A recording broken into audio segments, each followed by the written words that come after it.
White Lotus, sebuah organisasi rahasia yang pertama kali memulai debutnya di series Avatar The Last Airbender. Organisasi ini meskipun kemunculannya sangat sedikit dan bahkan di beberapa scene cuma muncul secara tersirat saja, tapi ternyata mengambil perhatian banyak penggemar series ini. Hal ini tidak lain dan tidak bukan karena anggotanya yang terdiri dari orang-orang tua yang sangat kompeten di dalam bidang pengendaliannya. Sebut aja Master Paku, lalu Guru Jeong-jeong, lalu Raja Bumi, Guru Piandao, dan sang Grand Lotus itu sendiri yaitu Paman Iroh. Tapi sebetulnya apa dan siapa itu White Lotus? Kenapa mereka begitu misterius dan apa sebenarnya tujuan dibentuknya organisasi ini? Kita akan membahas lebih lanjutnya setelah intro channel berikut ini.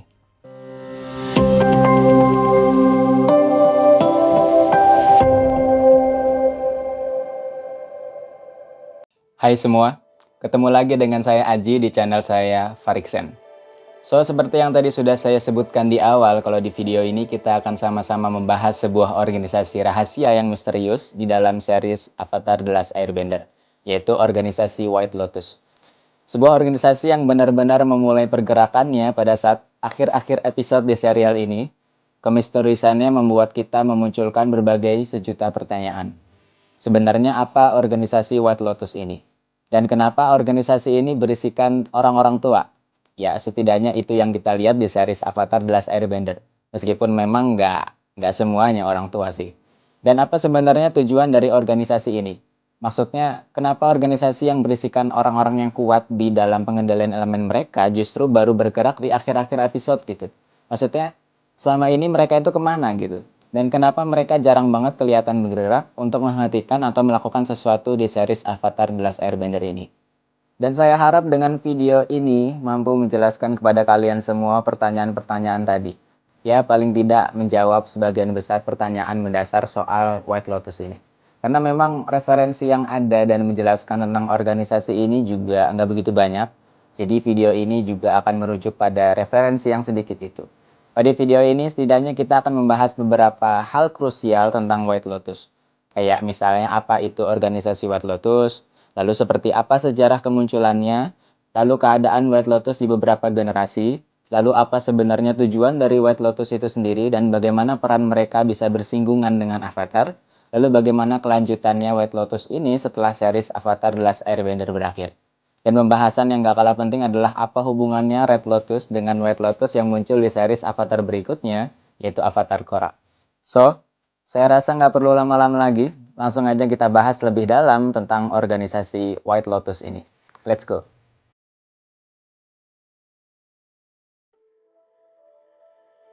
White Lotus sendiri adalah sebuah organisasi rahasia yang kuno yang telah melewati beberapa generasi di dalam dunia series Avatar ini. Yang mana organisasi White Lotus ini adalah organisasi yang melebihi batasan-batasan bangsa atau ras yang ada di dunia.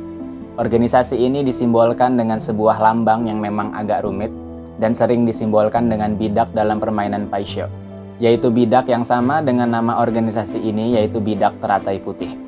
Dan anggota-anggota mereka juga memiliki cara yang unik untuk menunjukkan keanggotaan mereka, yaitu dengan bermain permainan papan Paisho dan kemudian saling membentuk bunga teratai yang kemudian bidak teratai putihnya itu diletakkan di tengah papan permainan. Yang dengan hal itu, mereka kemudian mengetahui bahwa satu sama lain adalah anggota dari organisasi tersebut. Mengenai sejarahnya, belum ada kabar terbaru kapan White Lotus ini resmi terbentuk. Setidaknya itu yang bisa saya dapatkan hingga sekarang. Tapi yang bisa dipastikan bahwa organisasi White Lotus ini udah ada sejak zaman Avatar Yang Chen. Itu udah lama banget yang ngelewatin beberapa generasi itu kayak Avatar Yang Chen, terus Avatar Kuruk, Avatar Kyoshi, lalu Avatar Roku, lalu Avatar Aang. Ya, 4 generasi Avatar udah dilewati. Dan yang bisa dipastikan juga, ketika pertama kali organisasi ini terbentuk, sebetulnya organisasi ini hanya sebuah organisasi kecil, rahasia yang mengedepankan pada filosofi, keindahan, dan juga kebenaran. Karena mengedepankan hal-hal tadi, oleh karenanya para anggotanya itu saling membagi pengetahuan gitu, kebijaksanaan dan filosofi, dari semua hal untuk membawa dunia menjadi lebih baik. Dan organisasi ini juga meleburkan batasan-batasan tentang berbagai bangsa atau ras yang melekat pada seseorang. Artinya ketika seseorang bergabung pada White Lotus, Identitas pada dirinya yang melekat pada suatu bangsa atau ras harus dilebur dan memilih untuk mengedepankan filosofi, keindahan, dan kebenaran di dunia. Pada awalnya juga, organisasi ini hanyalah memiliki beberapa anggota saja. Namun pada perkembangannya, karena anggotanya semakin banyak, sehingga kemudian tujuannya juga agak bergeser dari tujuan awal. Tapi juga tetap mengedepankan pada keindahan dan juga kebenaran yang ada di dunia sesuai dengan tujuan awal organisasi ini. Seperti yang tadi sudah disinggung, tujuan awal organisasi ini sebetulnya ya simple ya, cuma sederhana. Hanya menyebarluaskan tentang filosofi, kebenaran, dan keindahan yang ada di dunia di antara anggotanya. Ya saling nge-share pengetahuan lah. Namun dunia di serial Avatar ini memang dunia yang kayaknya tiap hari ada aja masalahnya. Jadi kemudian karena White Lotus ini berpijak pada kebenaran tadi, jadi mau nggak mau White Lotus ini juga merasa bertanggung jawab untuk terlibat menjaga keindahan dan juga kebenaran di dunia. Sehingga di masing-masing generasi biasanya tujuan mereka agak berbeda-beda. Tapi didasarkan pada tujuan awal yang sama, yaitu mendapatkan filosofi, keindahan, dan kebenaran. Dan seiring berjalannya waktu, pergerakan White Lotus ini kemudian bersinggungan dengan tugas Avatar untuk menyeimbangkan dunia. Karena memiliki tujuan yang hampir sama, oleh karenanya White Lotus sering digambarkan bekerja sama dengan para avatar untuk menjaga keseimbangan, keindahan, dan kebenaran di dunia. Dan karena avatar ini adalah sosok yang akan terus bereinkarnasi dari masing-masing bangsa di dalam dunia sesuai urutan siklusnya ya. Kemudian White Lotus ini juga menjadi penjaga avatar itu sendiri, agar avatar selanjutnya tetap lahir, tidak diusik oleh orang-orang jahat, dan kemudian bersama-sama untuk menjaga keseimbangan di dunia.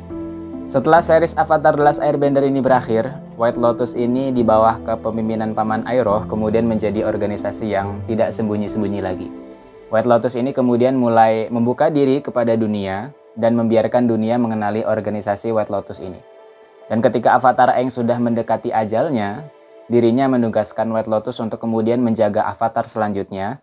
Paling tidak sampai sang avatar ini sudah cukup untuk mampu menjadi avatar yang kuat dan bijak. Karena kita tahu, Aang tentu belajar dari pengalaman Aang itu sendiri. Aang ketika jadi avatar, bangsanya sudah langsung dimusnahkan oleh negara api yang tidak ingin siklus avatar terus berlanjut. Dan untuk mencegah kejadian terulang kembali, dan agar siklus avatar bisa terus berlanjut, White Lotus ditugaskan untuk menjaga avatar selanjutnya. Hal inilah yang kemudian menjadi perselisihan di antara anggota White Lotus itu sendiri. Beberapa anggota White Lotus itu tidak setuju dengan bagaimana prinsip baru dari White Lotus ini yang membuka diri dan lebih terlihat sebagai penjaga avatar saja dan tidak sama dengan tujuan awal, yaitu organisasi yang tidak terikat semua bangsa ataupun ras, dan selalu bertujuan pada filosofi, keindahan, dan kebenaran. Oleh karenanya, kemudian anggota yang tidak setuju ini kemudian memberontak dan membentuk sebuah organisasi baru yang dinamakan sebagai Red Lotus. Keadaan White Lotus pasca perang membuat anggotanya menjadi berbeda pendapat. Beberapa di antaranya kemudian membelot dan mendirikan organisasi baru bernama Red Lotus. Red Lotus sebetulnya adalah reaksi ketidaksetujuan terhadap keputusan Grand Lotusnya sendiri, yaitu Paman Iroh, untuk membuka White Lotus kepada publik dan tidak lagi menjadi organisasi rahasia, dan juga ketidaksetujuan kalau White Lotus ini seolah-olah hanya menjadi penjaga avatar aja. Padahal White Lotus adalah organisasi yang melebihi berbagai bangsa dan ras. White Lotus adalah organisasi yang meleburkan prinsip-prinsip bangsa atau ras itu sendiri. Dan kemudian itulah tujuan dibentuknya Red Lotus. Red Lotus kemudian berencana untuk menyatukan kembali antara dunia manusia dengan dunia roh, lalu kemudian juga membunuh Avatar karena dianggap telah merendahkan nilai organisasi White Lotus yang dianggap hanya menjaga siklus Avatar aja. Padahal White Lotus lebih dari itu. Dan ya, kita hanya melihat aksi dari Red Lotus ini hanya pada sesi akhir dari serial Avatar Korra aja, atau Avatar setelah Avatar Aang. Jadi di Avatar The Last Airbender ini kita nggak dapat sama sekali info tentang Red Lotus, karena emang Red Lotus ini memulai debutnya di series Avatar Korra, yaitu Avatar setelah Aang, yang mana anggotanya itu adalah orang-orang yang sangat amat kuat. Itu semua info yang bisa saya jelaskan dari organisasi White Lotus ini. Ya memang tidak begitu banyak info yang bisa didapatkan, pun organisasi ini juga tidak memiliki banyak screen time, baik itu di series Avatar The Last Airbender maupun series Avatar Legend of Korra. Tapi sebetulnya ada banyak info tentang White Lotus ini, terutama di era-era Avatar sebelumnya, sebelum Aang. Dan justru itu ada di novel resmi dari dunia Avatar ini. Novel yang membahas tentang Avatar yang Chen dan juga Avatar Kyoshi. Kalau mungkin kalian punya info tambahan tentang White Lotus ini, fakta uniknya, info tambahan, atau kalian ada hal lain yang mungkin saya terlewat untuk membahasnya, jangan sungkan untuk tulis di kolom komentar di bawah. Nanti bisa kita bahas bareng-bareng. Oke, segini dulu pembahasan tentang White Lotus dalam video kali ini. Like video ini kalau kalian suka dengan pembahasannya, kalau nggak suka bisa dislike aja. Kalau kalian punya pendapat lain yang berkaitan erat dengan White Lotus ini secara khusus, ataupun tentang serial Avatar The Last Airbender pada umumnya, bisa banget tinggalin pesan di kolom komentar di bawah. Share juga video ini ke sosial media kalian kalau kalian ingin lebih banyak orang yang ikutan membahas tentang dunia Avatar ini. Dan jangan lupa untuk subscribe kalau mau ikutin video-video selanjutnya dari channel ini atau mau ikutin video-video pembahasan tentang Avatar The Last Airbender dari channel saya, Fariksen. Oke, segitu dulu. Saya Aji, saya ucapkan terima kasih. Sampai jumpa di video saya selanjutnya. Bye.